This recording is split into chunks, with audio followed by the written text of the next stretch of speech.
श्री हरिवंश प्रणाम। आज के विचार में प्रवेश करें। आइए गुनगुना लीजिए मेरे साथ मधुर श्री हरि नाम। गोविंद राधे माधवा, गोपाल राधे माधवा, गोविंद राधे माधवा, गोपाल राधे माधवा, गोविंद राधे माधवा, गोपाल राधे माधवा, गोविंद राधे माधवा, गोपाल राधे माधवा, गोविंद राधे माधवा, गोपाल राधे माधवा, गोविंद राधे माधवा, गोपाल राधे माधवा, गोविंद राधे माधवा, गोपाल राधे माधवा, गोविंद राधे माधवा, गोपाल राधे माधवा, गोविंद राधे माधवा, गोपाल राधे माधवा, गोविंद राधे माधवा, गोपाल राधे माधवा। श्री राधा वल्लभो जयति, श्री हित हरिवंश चंद्रो जयति। भगवत कृपा से, गुरुजनों के अनुग्रह से आपको मुझे ये समय मिला, ये प्रेरणा मिली, ये सुविधा मिली, जिससे आप और मैं कुछ क्षण भगवत चर्चा करके, कुछ क्षण आत्म कल्याण का चिंतन करके अपने जीवन को कृतार्थ करने का प्रयास कर रहे हैं।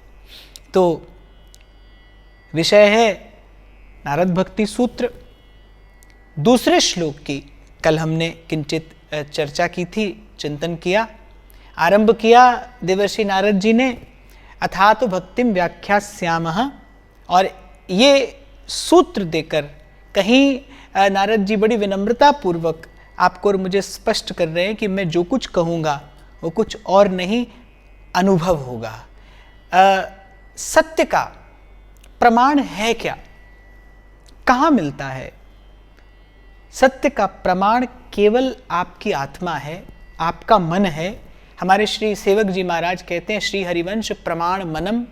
और सत्य की अनुभूति कभी किसी काल में अगर किसी को होती है तो वो अपने ही भीतर होती है। इसीलिए कल के सत्र में कल की चर्चा में मैंने निवेदन किया था, भगवत प्राप्ति के लिए, उस परम सत्य की अनुभूति के लिए, उपलब्धि के लिए, वो परम सत्य जिसे महर्षि वेदव्यास श्रीमद् भागवत के मंगलाचरण में सत्यम परम धीमहि कहकर प्रकीर्तित करते हैं, उस सत्य की अनुभूति के लिए आपको बाहर से एक कण मात्र की भी आवश्यकता नहीं है।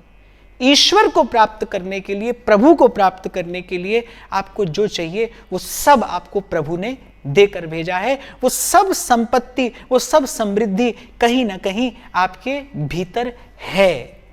और मैं तो आपको ये भी निवेदन करूंगा किंचित अपने अनुभव से, जैसे जैसे एक साधक साधना के पथ पर आगे बढ़ता है, जैसे जैसे उसकी वृत्तियां परिष्कृत होती जाती हैं, उसकी चेतना निर्मल होती जाती है, उसके भाव पवित्र होते जाते हैं, ऐसे ऐसे जैसे जैसे देहाध्यास कम होता जाता है, जैसे जैसे आत्म स्वरूप के निकट पहुंचने लगते हैं आप, वैसे वैसे आप देखते हैं कि इस त्रिगुण जनित संसार में, इस त्रिगुण से बने संसार में, इस पंचभूत से बने संसार में कुछ भी तो ऐसा नहीं है जो प्रभु को निवेदन किया जा सके। रैदास जी महाराज के शब्द मुझे स्मरण आ रहे हैं। रैदास जी महाराज कहते हैं, राम मैं पूजा कहा चढ़ाऊं, फल और फूल अनूप न पाऊं, राम मैं पूजा कहा चढ़ाऊं। रैदास जी महाराज कहते कि थन हर दूध सो बछर जुठारी, दूध चढ़ाऊं तो बछड़े का जूठा है। पुहुप भंवर जल मीन बिगारी, फूल को भंवरे ने जूठा कर दिया और जल को मैला कर दिया मछली ने। मलया अगिर बेधियो भुजंगा, चंदन निवेदन करूं तो देखो उस पर तो भुजंग लिपटे हैं। विष अमृत दो एके संगा।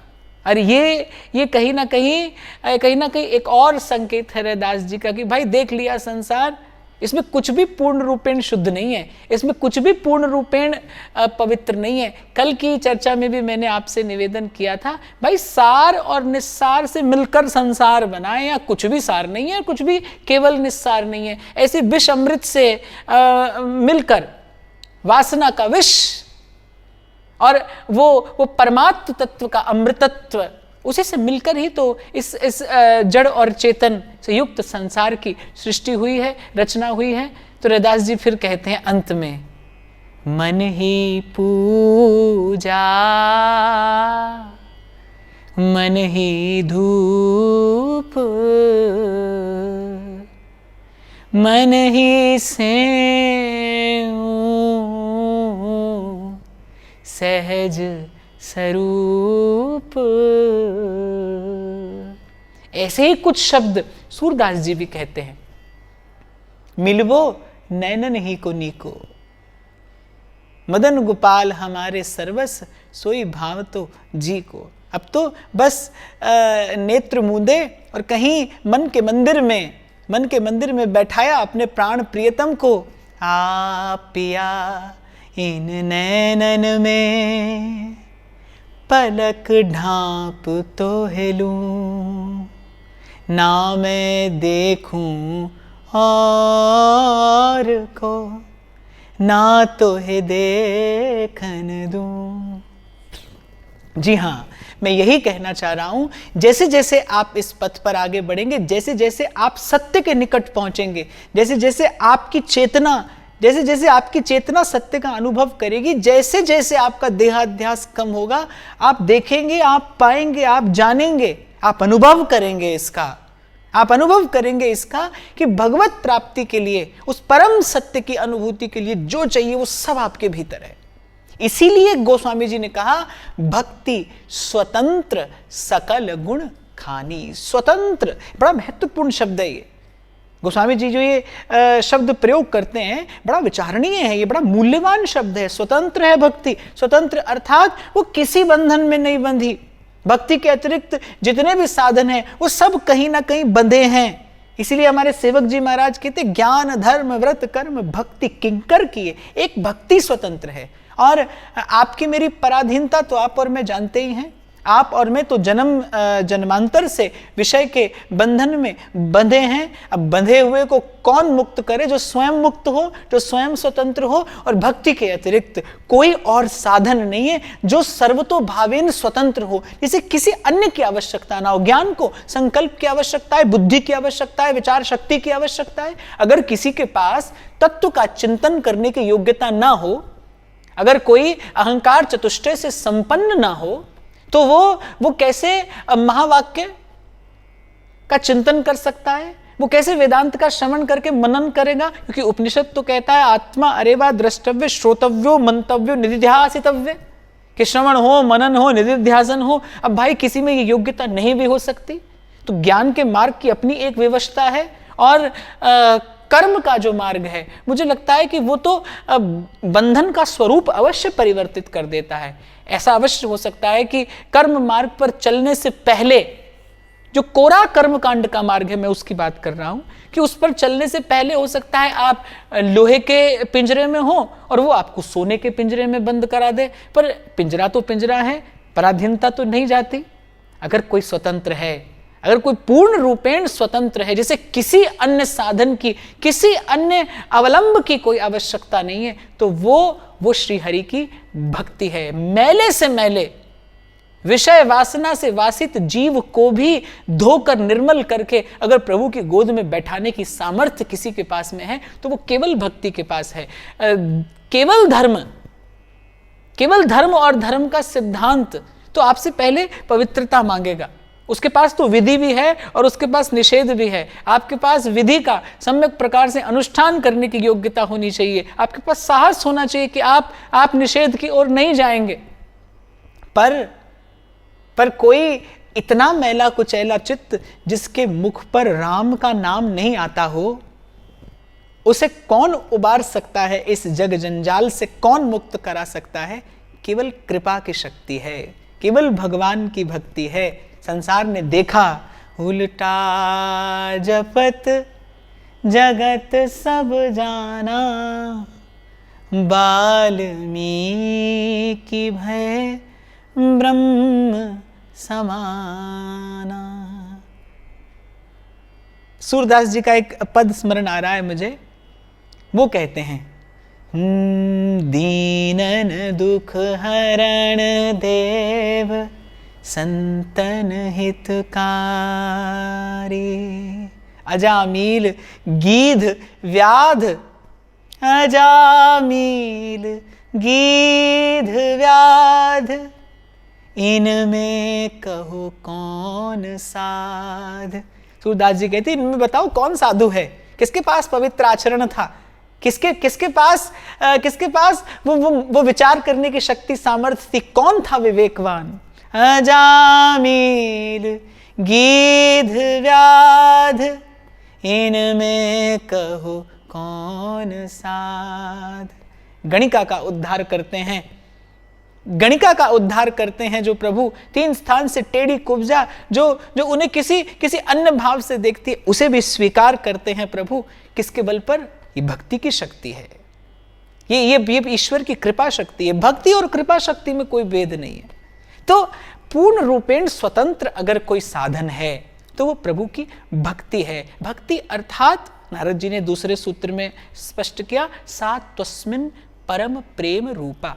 यद्यपि इन 84 सूत्रों में नारद जी ने भक्ति का ही वर्णन किया है, विवेचन किया है, भक्ति की ही व्याख्या की है, जैसा कि प्रथम सूत्र से स्पष्ट है, परंतु जो जहां से आरंभ नारद जी करते हैं, और मुझे लगता है क्यों ना हो भाई, किसी भी शुभ यात्रा का, किसी भी पवित्र यात्रा का, किसी भी कल्याण परक यात्रा का मंगलाचरण प्रेम से ही होना चाहिए, प्रेम के ही स्मरण से होना चाहिए। क्योंकि भाई किसी भी स्थान से आप आरंभ कर लेना, किसी भी मार्ग पर निकल जाना, पर लौट कर कहीं आपको आना पड़ेगा तो इसी सिद्धांत पर आना पड़ेगा, हरि व्यापक सर्वत्र समाना, प्रेम ते प्रगट हो ही मैं जाना।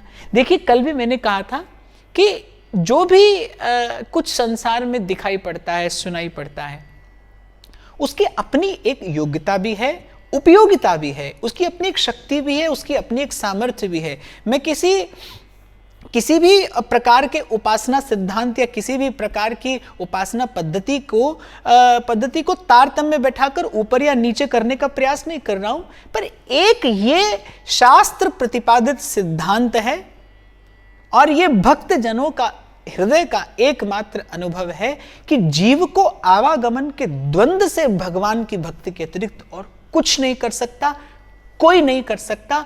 मति की जड़ता और ये जो मूढ़ता है मन की, इसे अगर कोई दूर कर सकता है तो वो केवल भगवान की कृपा का आलोक ही दूर कर सकता है। इसीलिए भगवत्पाद शंकराचार्य घोषणा करते हैं, भज गोविंदम भज गोविंदम गोविंदम भज मूढ़ मते भज गोविंदम। तो मंगलाचरण किया नारद जी ने प्रेम के स्मरण से, प्रेम से स्मरण करके, प्रेम का स्मरण करके, प्रेम के लिए ही ये यात्रा है। प्रेम से स्मरण करके नारद जी आरंभ करते हैं और कहते हैं कि भाई ईश्वर के प्रति जो उत्कट अनुराग है, और कल मैंने थोड़ा सा स्पष्ट किया था कि नारद जी ने परम प्रेम क्यों कहा। प्रेम ही पर्याप्त है, प्रेम कह देना ही पर्याप्त था, पर नारद जी को कहकर जैसे संतोष नहीं हुआ, और प्रेम का स्वभाव है वो अपने आप को मिटाकर भी संतुष्ट नहीं होता, वो अपने आप को लुटाकर भी संतुष्ट नहीं होता, वो अपने रोम रोम को न्यौछावर करके भी यही विचार करता है कि मैं कुछ कर नहीं पाया, अपने प्रियतम को सुख देने के हितार्थ में क्या कर पाया। ये प्रेम का स्वभाव है। जोहरी की गति जोहरी जाने, जिसने प्रेम किया है वो जानता है कि नारद जी की इस परम प्रेम रूपा कहने में क्या क्या अर्थ निहित है, क्या संकेत निहित है। जैसे मैंने कल भी आपसे निवेदन किया था कि बड़ा चिंतन किया मैंने कि भाई नारद जी कह सकते थे सात्वस्मिन प्रेम रूपा, नारद जी ने कहा परम प्रेम रूपा। जब जैसे गोपी कहती है श्याम तन श्याम धन श्याम ही हमारो मन, आठों जाम उधो हमें श्याम ही सो काम है। श्याम गति श्याम मति श्याम ही है प्राणपति, आंधे की सिलाकरी आधार श्याम नाम है। श्याम जिए श्याम ही है प्राण पिए, श्याम सुखदाई सो ललाई शोभा धाम है। ऊधो तुम भय भौरे पाती लेके आए दौरे, जोग कहाँ राखे तेरो यहाँ रोम रोम श्याम है। इतना उत्कट अनुराग, इतना प्रगाढ़ प्रेम, इतना सांद्र स्नेह हो जहाँ किसी अन्य भावना का प्रवेश ही संभव ना हो, उस परम प्रेम को, उस उत्कट अनुराग को, उस प्रगाढ़ प्रेम को किसके प्रति? अपने इष्ट के प्रति, अपने आराध्य के प्रति। और नारद जी ने तो सब स्पष्ट किया है, भगवान के प्रति। इस प्रेम को, इस अनुराग को ही भक्ति कहा जाता है। इसी को भक्ति कहना चाहिए।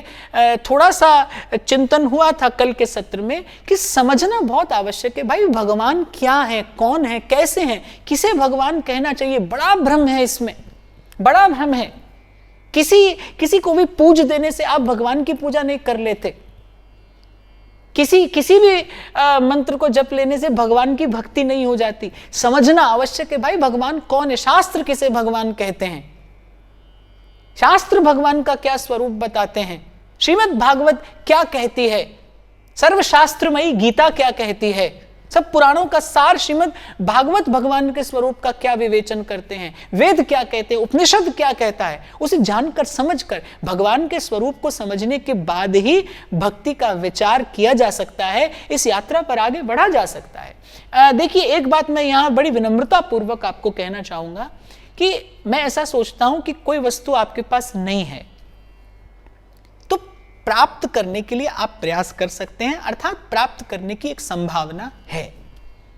आपके पास कोई वस्तु है तो नहीं, आपको भ्रम हो गया है कि है, तो आपको नहीं लगता कि ऐसी स्थिति में तो आप उसे प्राप्त करने का प्रयास भी नहीं करेंगे और आपका जीवन उसी भ्रम में निकल जाएगा कि आपके पास वो वस्तु है यद्यपि आपके पास वो वस्तु नहीं है। भक्ति के विषय में भी ठीक ऐसा ही है। बहुत बार ऐसा ही होता है, हम जो कर रहे हैं वो भक्ति है तो नहीं, लेकिन हमें भ्रम होता है कि हम भक्ति कर रहे हैं और फिर जीवन में कोई परिणाम नहीं आता। और इसमें क्षति क्या होती है? इसमें क्षति ये होती है कि ये मानव जीवन रूपी अमूल्य अवसर हाथ से चला जाता है। मेरे विचार में समय से बड़ी और कोई क्षति नहीं है।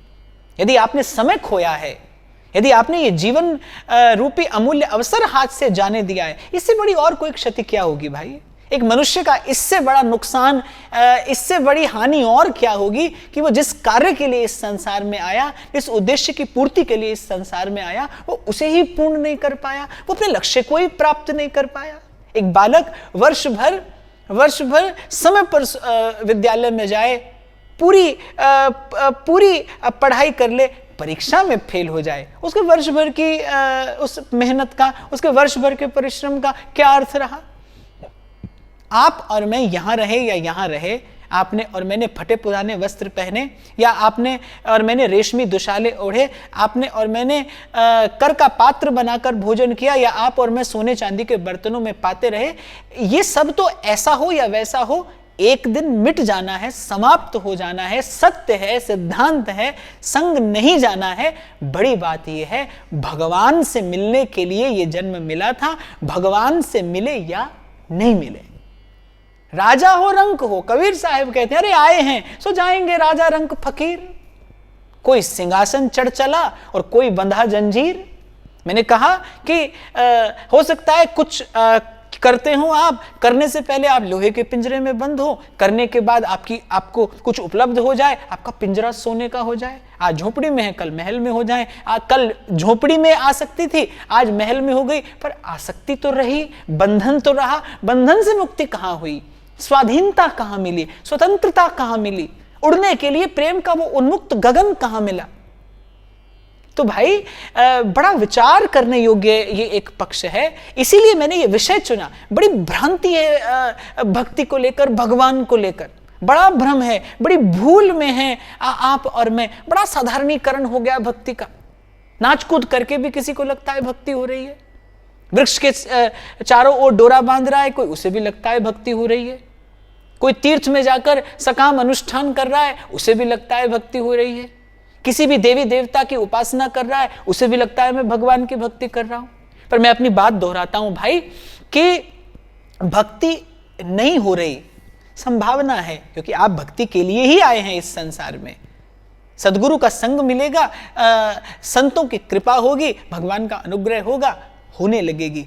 पर भ्रम में ना रहें आप और मैं कि हो तो नहीं रही और आपको मुझे लगता है हो रही है। बहुत बड़ा अवसर चला जाता है भाई भ्रम में, जीवन हाथ से चला जाता है। ऐसी स्थिति ना आए, और इसीलिए भक्ति की सम्यक व्याख्या नारद जी करते हैं इन 84 सूत्रों में कि भक्ति का सांगोपांग वर्णन, सांगोपांग विवेचन नारद जी ने कर दिया है। कोई भी पक्ष रह नहीं जाता। भक्ति रूपी शास्त्र के, सिद्धांत के, ग्रंथ के, इस पंथ के मुझे लगता है नारद जी प्रथम आचार्य हैं। और क्यों ना हो, उनके पास बड़ा सूक्ष्म अनुभव है, उनके पास बड़ा गहन अनुभव है, उनके पास बड़ा सर्वोच्च अनुभव है इस भक्ति की भावना का। वो वस्तुतः भक्ति मार्ग के ही आचार्य हैं।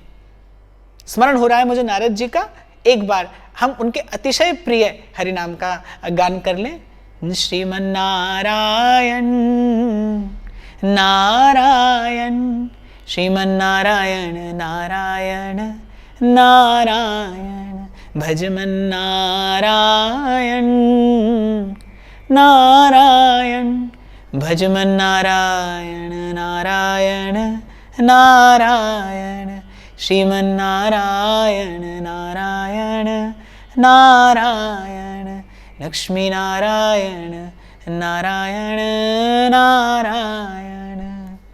तो भक्ति कैसी और भगवान कैसे हैं? कबीर साहब एक बड़ी प्यारी बात कहते हैं, साहिब साहिब सब कहें मोहे अंदेशा और, साहिब से परिचय नहीं अरे बैठेंगे के ही ठौर। कबीर कहते हैं कि दया आती है मुझे जीवों को देखकर, भगवान भगवान सब कर रहे हैं। हमारे पूज्य श्री हिरदास बाबा कहते थे, बोले भगत भगत सब भगत रहे और भक्ति दई भगाए। भगवान भगवान सब कर रहे हैं, भरे हैं हमारे पूजा स्थान, भरे हैं हमारे मंदिर भीड़ से। तीर्थों पर जाकर देखिए, आपको तिल धरने का स्थान नहीं मिलेगा। चहुं ओर आपको धर्मात्माओं की भीड़ नजर आती है, पर संत अपनी दृष्टि से देखता है और कहता है। कबीर कहते हैं, साहिब साहिब सब कहें मोहे अंदेशा और।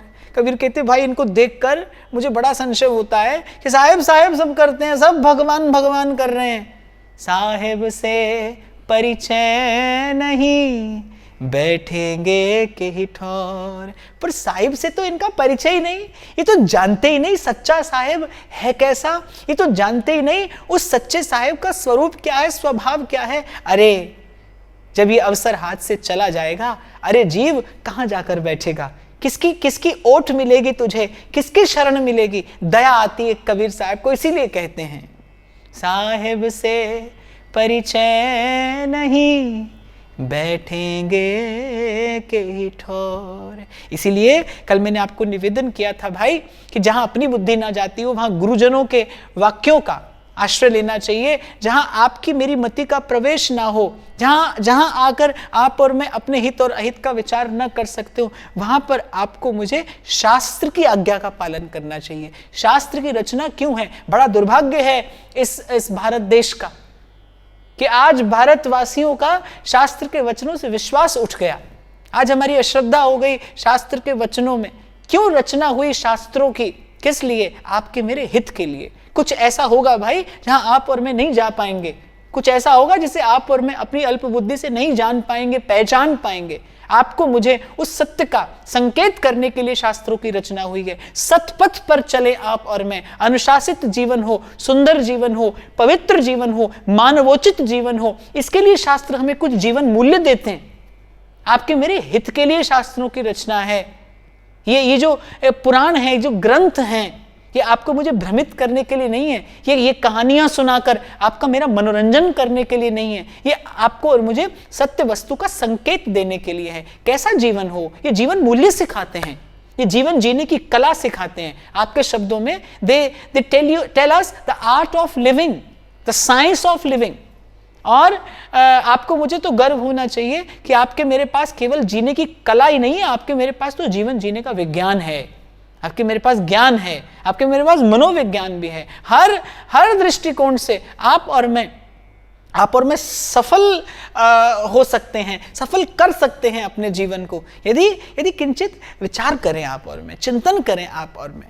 तो कहीं आपकी मेरी मति ना जाती हो, फिर शास्त्र के वचनों पे, शास्त्र के वाक्यों पर श्रद्धा करनी चाहिए, विश्वास करना चाहिए। श्रीमद् भागवत कहती है कि जीव को इस दुस्तर भव सिंधु से पार ले जाने के लिए कोई नौका है तो वो श्री हरि की लीला कथा है। जीव का कोई परम विश्राम है तो वो श्री कृष्ण के, श्री हरि के चारु चरण हैं। और भगवान अगर कोई है, कृष्णस्तु भगवान स्वयं।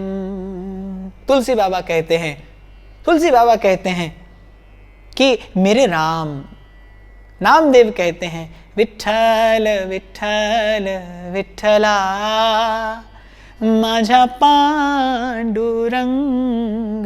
विठ्ठला। राम कृष्ण हरि। श्रीमद् भागवत प्रभु का ये स्वरूप दर्शन कराती है, हमें दिग्दर्शन कराती है प्रभु के इस करुणामय स्वरूप का। तो किंचित विचार करके फिर उस पथ पर प्रवृत्त होना, यही वस्तुतः बुद्धिमानी है, यही विवेक है। तो दूसरे सूत्र में नारद जी ने कहा कि भगवान के प्रति उत्कट अनुराग का नाम भक्ति है। भगवान अर्थात जैसा गुरुजन बताते हैं, जैसा रामायण, गीता, श्रीमद् भागवत आपको मुझे संकेत करते हैं, और परम प्रेम रूपा। अब प्रेम की व्याख्या तो हो नहीं सकती, उसका तो आप और मैं किंचित अपने हृदय में अनुभव कर सकते हैं। और अनुभव करके ही, जैसे रत्ती भर स्वर्ण देखकर कोई सुमेरु पर्वत का अनुमान लगा सकता है, ऐसे ही अपने जीवन में जो कुछ क्षण आपको मुझे मिले होंगे प्रेम के, उन क्षणों से उस दिव्य अगाध अबाध सांद्र प्रेम का आप और मैं अनुभव करके, अनुमान लगा के आप और मैं उस दिशा में आगे बढ़ सकते हैं। और फिर नारद जी ने तो प्रेम ही नहीं, परम प्रेम कहा। और अगर परम प्रेम मैं कहूं तो परम प्रेम कह देने के बाद फिर तो कुछ कहने का मन नहीं होता। फिर परम प्रेम कह देने के बाद तो फिर इच्छा होती है कि मौन होकर, सब ओर से मौन होकर किसी भाव समाधि में, किसी अत्यंत गहन गंभीर उस रस सरोवर में प्रवेश कर लिया जाए। जैसे मेरे सूरदास जी कहते हैं, चकैरी चल चरण सरोवर, अरे जहां नहीं प्रेम वियोग। सूरदास अपने मन रूपी चकोर से कह रहे हैं, चकैरी चल चरण सरोवर, जहां नहीं प्रेम वियोग। अरे मन पंछी चल उड़ चल वहां, प्रभु के चरण सरोवर के निकट, जहां जाकर फिर लौटना नहीं होता, जहां जाकर फिर भटकना नहीं होता, फिर बिखरना नहीं होता। तो ऐसे प्रभु की भक्ति, ऐसा कुछ संकेत नारद जी दूसरे सूत्र में करते हैं। प्रथम सूत्र नारद जी ने कहा अथातो भक्तिम व्याख्यास्यामः, दूसरा सूत्र नारद जी ने दिया सात्वस्मिन् परम प्रेम रूपा, और इसी के साथ तृतीय सूत्र नारद जी कहते हैं अमृत स्वरूपा च। वो भक्ति क्या है?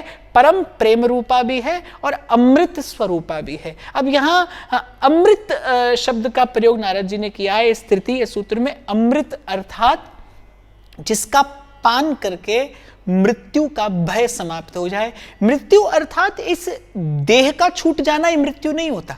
तो एक बार मुझसे किसी ने ऐसा ही प्रश्न किया था कि मृत्यु का भय क्यों है? तो मैंने कहा मृत्यु का भय नहीं है, भय ही मृत्यु है। क्या है मृत्यु? केवल शरीर छूट जाना, सांसों का आना जाना रुक जाए, इसका नाम मृत्यु नहीं है, भय मृत्यु है। ये जो क्षय का भय है, टूट जाने का, खो जाने का, मिट जाने का, ये जो भय है, इसी का नाम मृत्यु है। और जीव पल पल मरता है, पल पल मरता है। आप और मैं देखें तो जीवन कैसे भयभीत सा ही तो है। जो पाया है वो खो ना जाए, इसका भय है। आज जो सम्मान मिल रहा है, आज जिस प्रतिष्ठा का सुख हम ले रहे हैं, कल ये प्रतिष्ठा हाथ से न चली जाए, इसका बड़ा सुख है। आज जो उपलब्धि हमने की है, इस उपलब्धि से श्रेष्ठ उपलब्धि करने वाला कल कोई और ना आ जाए, इसका भय है। संसार का कोई भी सुख अकेला तो नहीं आता भाई, संसार की कोई उपलब्धि अकेली नहीं आती, वो अपने साथ भय लाती है, चिंता लाती है, उद्वेग लाती है, और एक मौन सा क्लेश भी लेकर आती है। उसका अनुभव प्रत्येक व्यक्ति नहीं कर पाता। बात दूसरी है, प्रमाद के कारण हम अपने भीतर घटने वाली प्रत्येक घटना का दर्शन आकलन कहाँ कर पाते हैं। बात दूसरी है, पर संसार की प्रत्येक उपलब्धि अपने साथ कुछ चिंता, कुछ भय, कुछ उद्वेग, कुछ कष्ट, कुछ पीड़ा लेकर ही आती है। तो विचार करने की बात है, क्योंकि नारद जी ने कहा अमृत स्वरूपिणी है भक्ति। और अमृत अर्थात जिसको ग्रहण करने वाला, जिसको धारण करने वाला, जिसको पान करने वाला मृत्यु से सदा सदा के लिए सुरक्षित हो जाए। मृत्यु अर्थात समझ लेने की आवश्यकता है, मृत्यु किसे कहते हैं। तो जैसा मैंने कहा कि किसी ने पूछा भाई कि मृत्यु का भय क्यों है, मैंने कहा नहीं, मृत्यु का भय नहीं है, भय ही मृत्यु है। जब तक जीवन में भय है तब तक वो मृत्यु ही है। भाई आपने और मैंने खूब सुना है, लोग कहते हैं ना, जो डर गया सो मर गया। मृत्यु का भय नहीं है, भय ही मृत्यु है।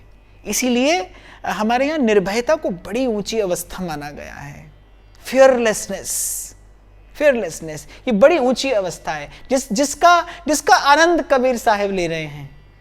हम ना मरे, मरी है संसारा, हमको मिला जियावन हारा, हम ना मरे, मरी है संसारा।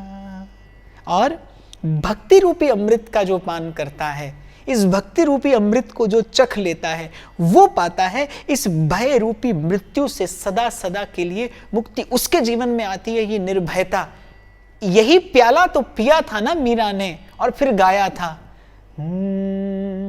राणा जी रूठे मारो काई कर ले सी, मैं तो हरी गुण गास्या रे माई। राजा जी रूठे वारो देश रखासी, हरी रूठा कठ जा स्यारी माई। राम नाम रो झाज चिलास्या, भव सागर तिर जा स्यारी माई। मीरा दासी सांवल गिरिधर री, मैं तो चरण कंवल लिपटा स्यारी माई। मीरा जी प्रमाणित करती, हाँ है भाई, भक्ति अमृत स्वरूपा है। जो जिसने पिया है इसका प्याला गुरु के हाथ से, सदगुरु के हाथ से जिसने पिया है प्याला इस भक्ति का, वो हुआ है निर्भय, वो हुआ है निर्द्वंद, वो हुआ है इस भय रूपी मृत्यु से सदा सदा के लिए मुक्त। कौन मार सकता है बताइए अब मीरा को? काल में है सामर्थ्य जो मार दे मीरा को? काल में है सामर्थ्य जो दे सूरदास को मृत्यु? कौन मार सकता है इन्हें? मीरा, तुलसी, राम, सूर, कबीर, नानक, कौन मार सकता है इन्हें? ये हैं जो भक्ति का अमृत पी के, हो गए सदा सदा के लिए भय रूपी मृत्यु से मुक्त। आहा, गुरुवाणी कहती है, चतुर दिशा कीनो बल अपनो, सिर ऊपर कर धारे ओ, कृपा कटाक्ष अवलोकन कीनो, दास को दुख बिदारे ओ। हर जन आखे गुरु गोबिंद, राखें गुरु गोबिंद। कंठ लाए अवगुण सब मेटे, दयाल पुरख बख्शंद। दयाल पुरख बख्शंद। जो मांगे ठाकुर अपने से, सोई सोई देवे। देखा है मैंने जिन्होंने पिया ये भक्ति का प्याला अपने सदगुरु के हाथ से, उनके जीवन में प्रत्यक्ष हुआ है, परिलक्षित होता है कि कैसे भक्ति अमृत स्वरूपा है भक्ति अमृत स्वरूपा। ये करती है मृत्यु रूपी भय से मुक्त, ये करती है उस क्षय हो जाने की पीड़ा से मुक्त। नहीं रहता भक्त के जीवन में मर जाने मिट जाने का भय, उसके जीवन में नहीं है क्षय का भय, उसके जीवन में नहीं है नष्ट हो जाने का भय। वो इस अमृत की बूंद चख के भीतर ही भीतर पहुंच गया है कहीं वहां जहां जाकर फिर लौटना नहीं होता।